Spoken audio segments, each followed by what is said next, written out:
Hola, bienvenidos a nuestro siguiente episodio de podcast Abre tus ojos, cambia tu mundo. Otra vez tenemos como invitado a Marcial. Y bueno, bienvenido Marcial, primero que nada, ¿cómo estás? Muy bien, Alison, gracias por invitarme. No, nosotros bien contentos de tener varias voces, varias reflexiones. Y ahora que ya estamos en los tiempos decembrinos, que ya hace frío, que ya termina el año y que naturalmente se siente, ¿no? Se sienten ya las fechas navideñas, creo que hay un tema muy ad hoc para platicar, ¿no? Y es el tema de la libertad religiosa. Tan amplio como queramos platicarlo o tan acotado a algún tema que vaya saliendo, esa es la flexibilidad de este espacio. Okay. Creo que nos va a dar para platicar de muchas cosas, de contextos, de situaciones, de cómo lo vivimos hoy en día, y creo que puede ayudarnos a terminar de entender qué es la libertad religiosa y cómo se expresa o cómo la vemos, ¿verdad? Así que, bueno, eso, ¿cómo te sientes? ¿Cómo sientes que ya va a acabar el año? ¿Cómo has sentido estas fechas para empezar? Qué rápido se nos fue el 2022, la verdad. Ya saliendo de pandemia, la verdad también eso, pues qué alegría poder terminar el año sin cubrebocas, sin estar encerrados, con menos miedo, con otros problemas de salud, porque pues, yo creo que siempre los periodos de frío y de vientos y otoñales van trayendo otro tipo de virus y la influenza y todo, pero bueno, qué bueno que ya tenemos otras preocupaciones. Y sí, la verdad es que el final del año es un periodo que todavía en México es un periodo navideño, o sea, es un periodo asociado con la celebración de la Navidad y que ahorita se está volviendo un tema polémico por un proyecto de resolución de la Suprema Corte de Justicia, ¿verdad? Justo es uno de los temas que traigo en mente, porque todavía a inicios de noviembre se estaba por discutir, pero como no sé si se dice, pero patearon el balón, ¿verdad? Como que dijeron, ahorita no lo tocamos, se acerca otra vez la fecha de discusión, y para ponerlo en contexto, con quienes nos escuchan, pues sí, es uno de los temas que más tenemos ahorita en la mesa, y es que se está discutiendo en la Suprema Corte. Bueno, si no soy tan específica, tú ayúdame, pero bueno, que se prohíba exponer en espacios públicos signos religiosos, podemos decirlo así, signos religiosos, y que sean promovidos con parte del presupuesto pues del gobierno actual, ¿no? Si lo podemos decir así, del erario, ¿no? Eso es lo que se está discutiendo en la Corte. Yo te diría, ¿no? Suena lógico, ¿no? Pues ¿por qué no debería de poner el dinero? Pero creo que el tema es mucho más complejo y partiendo de que el dinero es nuestro, es de los ciudadanos, no es un dinero de un partido, de un gobierno, es dinero nuestro de los ciudadanos, y creo que podríamos tener voz para decir, oye, pues ¿por qué sí o por qué no? Pero bueno, ¿tú qué piensas? Contexto general, libertad religiosa, tema específico, la prohibición de los nacimientos en espacios públicos. Pues sí, Alison, fíjate que es muy interesante qué fue lo que se propuso en la Suprema Corte de Justicia. Y en general, cuál es el nuevo contexto de la libertad religiosa o las nuevas preguntas que nos hacemos sobre la libertad religiosa en nuestro país, ¿no? Yo creo que tenemos una situación donde hay personas que están quizás buscando extremos, ¿no? Y tenemos que encontrar un buen punto medio, ¿no? ¿Cuáles son los extremos? No, pues es que si la mayor parte es de una religión, entonces todo tiene que ver con esa religión, ¿no? Y entonces tiene que haber la ley de ir a misa el domingo y que te pongan multas si no das el diezmo, o cosas que en México no tenemos, y esto quiero enfatizar mucho, en México no tenemos, y hay muchos países del mundo donde sí lo tienen y es normal, y tú dirías, pues qué raro que países tan avanzados, tan en el primer mundo lo tengan, son sus decisiones. Hay países como Alemania donde una parte de tus impuestos se van a la iglesia de tu confesión religiosa. Entonces, si tú eres católico, en los impuestos que te recoge el gobierno, un poquito de tu dinero ya va a ir a la iglesia católica. Y si tú eres luterano, un poquito del dinero de tus impuestos se va a ir a la iglesia luterana. Y así, no es pregunta.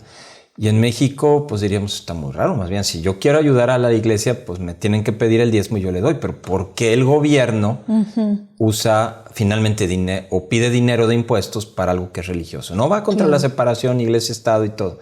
Y esto, insisto, pasa en muchos lugares. Pasa en Noruega también. El otro día estaba viendo un video donde se pone cómo se distribuye la carga impositiva en Noruega. Sí, estoy casi seguro que era Noruega. Y también ahí tienen el impuesto de iglesia. No te voy a decir que sea un porcentaje muy elevado, pero también en Noruega una parte de lo que te cobra el gobierno se va. Entonces, puede haber una visión así. Hay lugares donde es obligatorio que haya educación religiosa para cualquier niño, obligatorio, no es opcional. En México, pues desde hace casi 100 años no es así, pues estar a favor o en contra. Yo creo que las personas tendrían que poder elegir si dentro del plan de estudio de sus hijos también se da la confesión religiosa, la formación religiosa, si quieren, pero hay lugares donde es obligatorio. El otro extremo es vivir como si Dios no existiera. Dices, bueno, eso se vale. No, pero aquí el punto es como si no existiera para los ciudadanos, porque el gobierno no es el que decide que Dios exista o no. O sea, da igual si eres ateo o no. Aquí el punto es que tú no puedes hacer que los ciudadanos crean o no crean en Dios.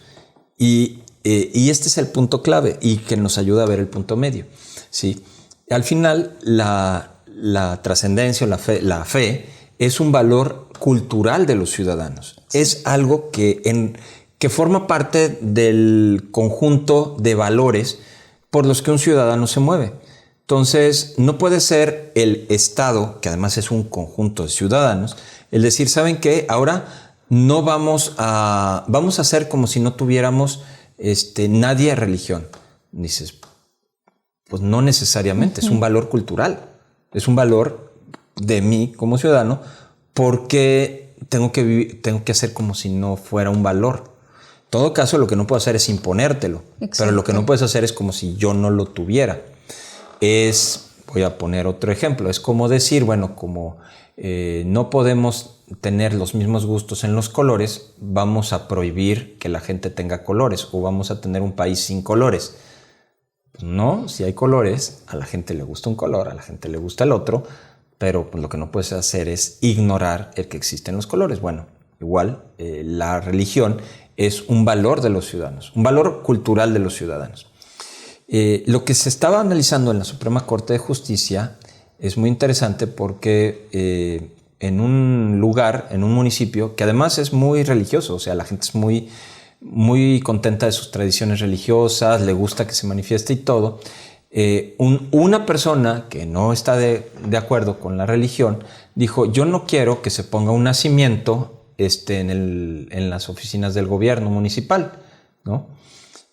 Porque eso va contra es usar dinero de los impuestos y dinero público para una confesión religiosa.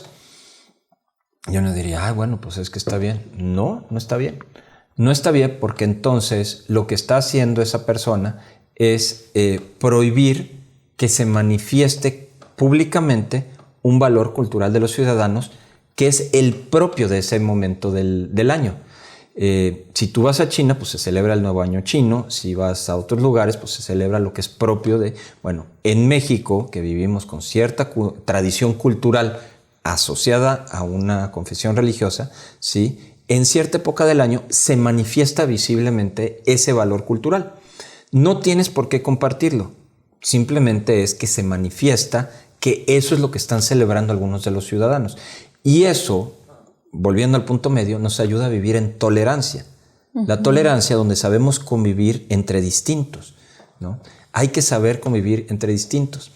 El hecho de poner un nacimiento en Navidad, que es el periodo del año de eso, donde se celebra en las confesiones cristianas el nacimiento de Jesucristo, nada más es manifestar públicamente el valor cultural que comparten los ciudadanos. No sé si hasta aquí va a ayudar. No, tiene total sentido. Estamos tomando un tema que a lo mejor no conocíamos mucho del asunto. Ahorita que lo desmenuzamos, pues todavía tiene más sus complicaciones, ¿no? Porque yo diría, pero ¿por qué, no? Si le jugamos al abogado del diablo, ¿por qué el gobierno tendría que poner el nacimiento, ¿no? Ok, a lo mejor que el gobierno preste los espacios públicos y que si la gente quiere y se organiza ponga el nacimiento, adelante. Pero a lo mejor hay personas que se preguntarán por qué el gobierno podría destinar parte de sus recursos para estas manifestaciones. ¿Tú qué contestarías? Que tienen que ponerlo porque están celebrando un valor cultural de los mismos ciudadanos. Exacto. No es un compromiso del Estado, del gobierno a favor de una religión. Es manifestar públicamente lo que están celebrando una parte importante de los ciudadanos. Que, mira, lo que estaría mal es que hubiera una ley para que la gente tenga que ir a misa el domingo. Exacto. Y si no vas a misa el domingo, entonces o al servicio, si no eres católico, que te castiguen o te multen por no ir a misa el domingo. Pues no tiene sentido, porque ahí sí te están obligando. O, por ejemplo, que te obligaran a firmar una confesión de fe, una profesión de fe, donde digas, no, pues en Navidad todos volvemos a firmar o yo tengo que firmar que creo que Jesucristo es el Hijo de Dios que nació en Belén, ¿no? Pues eso sí ya es como Estado imponer una confesión religiosa. Hay lugares del mundo donde sí lo hacen, ¿eh? Es la decisión de sus ciudadanos. En México no decidimos esto, pero lo que quiero decirlo, no que yo esté de acuerdo que sí se tuviera que hacer en México, sino quiero decir que no caigamos en solo lo que yo veo va a estar bien. Exacto. O sea, puede verse de muchas formas, pero en México el poner un nacimiento en Navidad o el utilizar dinero público para una manifestación religiosa no es apoyar a una religión, no es pronunciarse a favor de una religión, es manifestar públicamente valores religiosos de los ciudadanos, como pues se celebra la Guelaguetza, se celebran muchas otras tradiciones. Más bien creo que puede ser como algo yo creo que ya debería estar superado.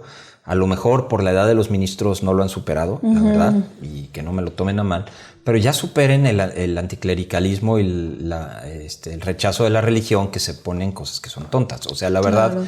Que no seas una persona religiosa, que no te haya ido bien con la iglesia, que no digas, no es que la iglesia tiene o tuvo mucho poder, pues no justifica que castigues a los ciudadanos en que celebren una manifestación de sus valores religiosos, que es bueno para todos en la pluralidad de un país. Mira, comentaba en un video en una de mis redes sociales, por ejemplo, para ver qué tan absurdo es oponerse a eso, o sea, decir, no, es que no se puede usar el dinero del erario para poner un nacimiento. Entonces, como el día domingo, porque hay un día de la semana que se llama domingo por Dios, o sea, domingo viene de Doménica, Doménica es Día del Señor, es el nombre que le puso la Iglesia Católica a ese día de la semana. Entonces, que dejen de decirle domingo al domingo. Ok. Pues verdad que no. Es el nombre que usas. Y Semana Santa, la llamas Semana Santa aunque no creas en los santos. Ya. Y el Viernes Santo se llama, y Navidad se llama Navidad porque se habla de el nacimiento, nativitas o Navidad, de Jesucristo. Y aunque no lo creas, pues es lo que se conmemora culturalmente. Y estás en el año 2022 después de la Navidad. Estés en el año 2022 después del nacimiento de Jesucristo. Y aunque no creas en Jesucristo, pues es el valor cultural del hemisferio, de la cultura en la que vives. Entonces, como que sí ya hay que superar un poquito de susceptibilidades anticlericales y antirreligiosas. Estoy de acuerdo en que no hay que imponer una religión con el erario público, pero tampoco pelearnos con valores culturales de los conciudadanos. O sea, decir, oye, pues para ti es importante, es valioso, bien por ti, qué bueno que lo puedes celebrar. Lo reconozco, aunque no lo comparta, lo reconozco como un valor cultural de mi sociedad.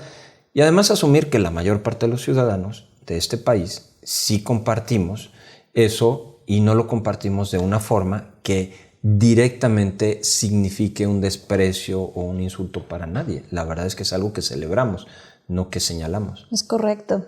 Y a mí me gustaría vimos este caso, pero también me gustaría llevar la conversación que tiene que ver con el tema de la libertad religiosa, pero que para mí es un poco más, o sea, es preocupante y es otro matiz del mismo tema, ¿no? Pleno siglo XXI, 2022, hablamos de libertades, ¿no? O sea, podríamos decir que a lo mejor es el tiempo en el que más se goza de libertad, o al menos hay mayor reconocimiento de las diversas libertades con las que contamos los seres humanos, ¿no? Uh-huh. Y la libertad religiosa, como tú dices, ya debería estar superada, o sea, superada en el buen sentido, ¿no? Bien entendida de que si quieres, estás en tu plena libertad de ejercer, ¿no? y pues nadie te obliga a nada, etcétera. A mí me hace mucho ruido que México sea el país donde más sacerdotes son asesinados no sé si del mundo, pero sí de América Latina, ¿no? Esa es la nota que yo leí hace poco. La relaciono con el tema de libertad religiosa, porque si bien es cierto y reconocemos, México es un país en cuyos valores la fe es muy importante y no, o sea, no es si esté bien o esté mal, es un hecho, es una realidad. O sea, las familias mexicanas son religiosas, ¿no? En general podríamos hablarlo, ¿no? Así como la familia mexicana o las personas valoran en puntajes muy altos a la familia, ¿no? Uh-huh. Es un hecho, es una realidad. El tema de la fe católica para el mexicano sigue siendo muy relevante. Y este tipo de datos, ¿no? Que en México haya, o sea, el país donde más asesinatos haya de sacerdotes, pues a mí me dice muchas cosas. Entre ellas, que bueno, la libertad religiosa no es una realidad en el país, ¿no? Dos, ¿de dónde viene o por qué estas cifras o tú qué reflexiones podrías hacer, ¿no? Sí. Fíjate qué bueno que mencionas eso. Acerca de... Bueno, mencionabas ahorita la expresión de que la fe católica es muy importante para el mexicano. Bueno, es muy importante para un porcentaje muy importante de mexicanos. La fe cristiana en general, sea en su forma católica o en confesiones no católicas, todavía para más. O sea, y bueno, hay un porcentaje de la población que no se asocia con ninguno, pero te digo, en un entorno de tolerancia y de respeto, pues deberíamos ver. El asesinato de sacerdotes o la muerte de sacerdotes creo que ayuda a voltear a ver acerca de qué tan seguro es ser ministro de culto en México, así como en el periodismo y en algunas, o en el activismo social y de derechos humanos. O sea, son cosas que volteas a ver. Fíjate que quizás en México, la muerte de sacerdotes o de ministros de culto vaya asociado sobre todo al riesgo de la inseguridad de tener una posición de liderazgo comunitario en valores éticos, morales, religiosos, ¿no? O sea, estar en una posición de liderazgo pues lleva a que grupos criminales o personas que no estén de acuerdo con esa posición, pues digan, tiene dinero y yo lo quiero, tiene autoridad y se tiene que doblegar, etc. Claro. Quizá, ahora, no sé cuántos sacerdotes en México fallezcan o sean asesinados específicamente por ser sacerdotes, es decir, por odio a la fe. Pero la libertad religiosa en México, curiosamente, los asesinatos de sacerdotes ayudan a ver o a que pensemos en otros aspectos donde sí se castiga a los ciudadanos por su fe y se castiga al ministro de culto por su fe. A lo mejor no lo matan, pero sí lo discriminan. Por ejemplo, los derechos políticos de un ministro de culto son distintos de los demás ciudadanos. Eso en contexto México. En contexto México. Estamos hablando en México. En México la libertad religiosa, es decir, yo puedo ser un ciudadano como los demás cuando soy un ministro de culto, pues no ha terminado de llegar al punto en el que quisiéramos, ¿no? Sí puedo entender por qué existan pues ciertas restricciones o precauciones respecto a lo que puede hacer o no hacer una persona en autoridad religiosa. Lo puedo entender. No estoy diciendo que tiene, pero al mismo tiempo sí, pues sí se tendría que pensar si lo mismo. No estamos ya un poquito grandecitos como para seguir pensando que le tienes que cerrar la boca a alguien o que no puede hacer o lo tienes que perseguir o que no puede opinar como cualquier otro ciudadano, ¿no? Entonces allí tenemos un aspecto donde hay cierta discriminación y se limita la libertad religiosa. Sí. También otro aspecto donde se limita la libertad religiosa es en la capacidad de las personas y los grupos religiosos para expresar o manifestar institucionalmente su fe en ciertos temas o en ciertos ámbitos, ¿sí? Solo hasta hace muy poco pues era un gran debate si una confesión religiosa podía tener un medio de comunicación, por ejemplo, ¿no? Entonces, creo que la libertad religiosa en México está como en un péndulo, claro, donde no voy a juzgar ahorita cómo llegamos a ese extremo del péndulo. Uh-huh. A lo mejor hubo prácticas o formas de ver la vida y la fe que a lo mejor, insisto, a lo mejor llevaron a un anticlericalismo muy férreo y a una antirreligiosidad muy enfática.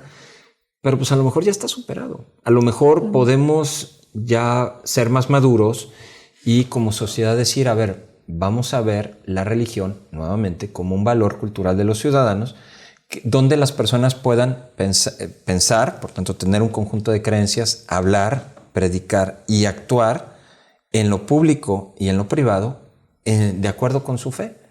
Que se valga comportarte según lo que crees.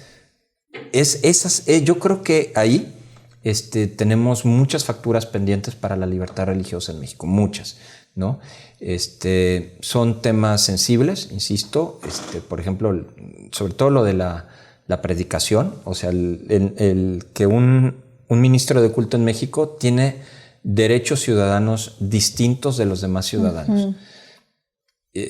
Esto es un gran debate. Yo sé que si lo digo en público van a decir, ay sí, entonces quieres que las iglesias se conviertan en propagandistas de partidos políticos. Obviamente no.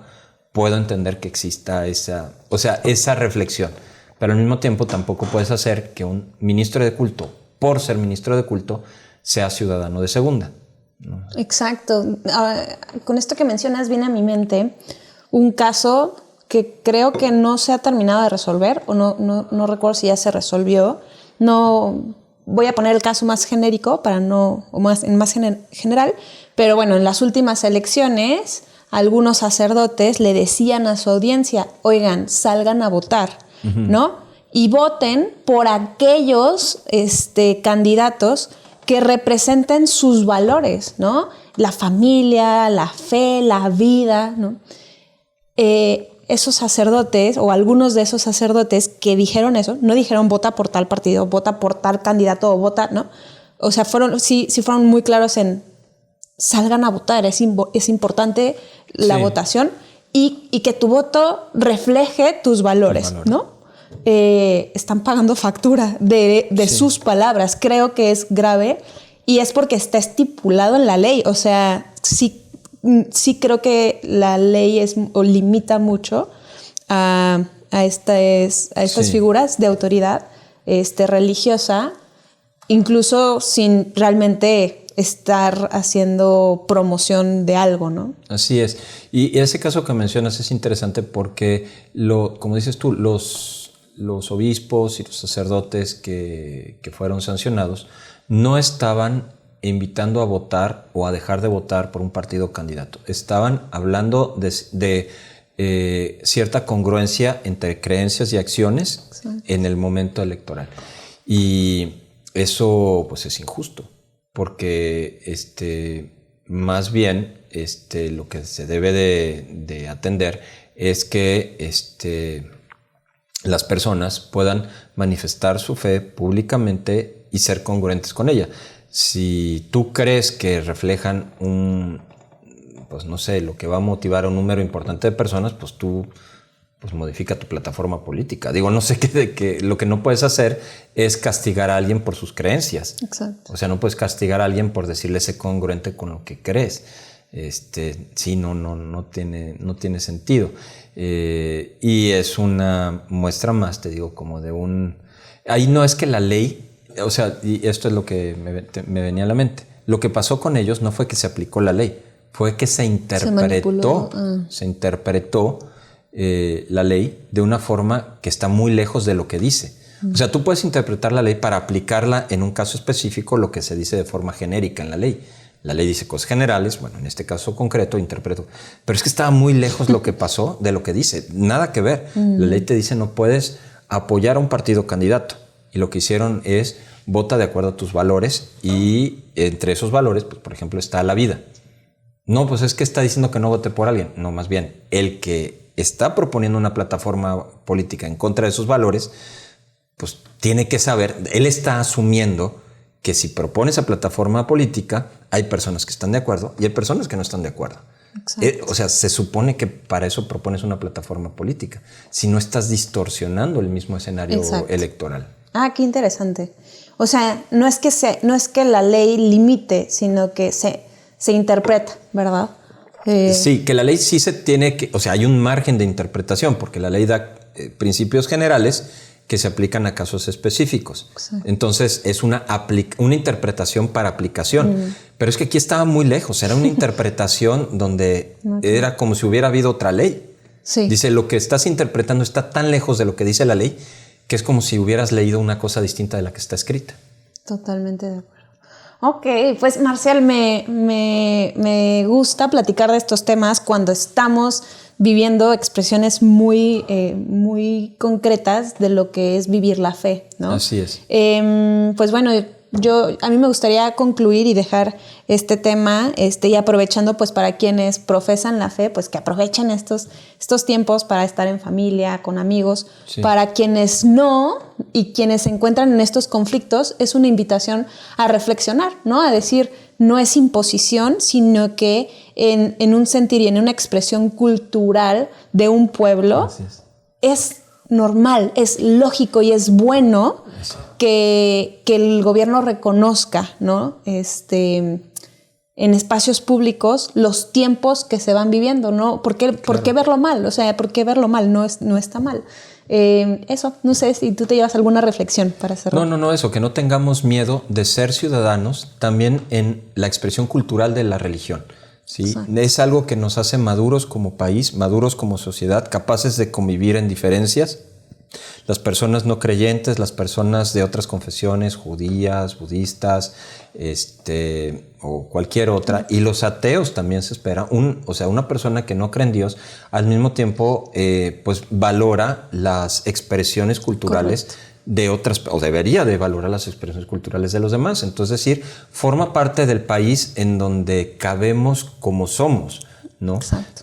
Que no tengamos miedo, que celebremos los valores de nuestra fe pues, con mucha alegría. Así es la Navidad, así en México pues es la Virgen de Guadalupe.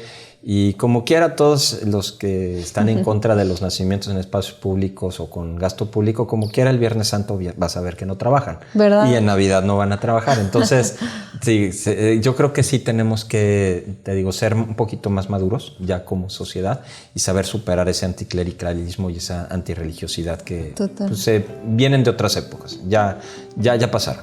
Sí, ya no son valores, bueno, al menos mi generación para abajo, siento que ya no son valores, ya no están casados, así sí. Que es culpa de, ¿no? Pues ya, ya está superado, un poquito más superado, ¿verdad? Sí, así es. Muy bien, Marcial, pues muchas te agradezco el espacio que nos acompañes y a quienes nos escuchan, gracias por acompañarnos, les deseamos unas muy felices fiestas patrias, fiestas navideñas y patrias también, ¡viva México! Muy bien, vamos al maratón, Guadalupe Reyes.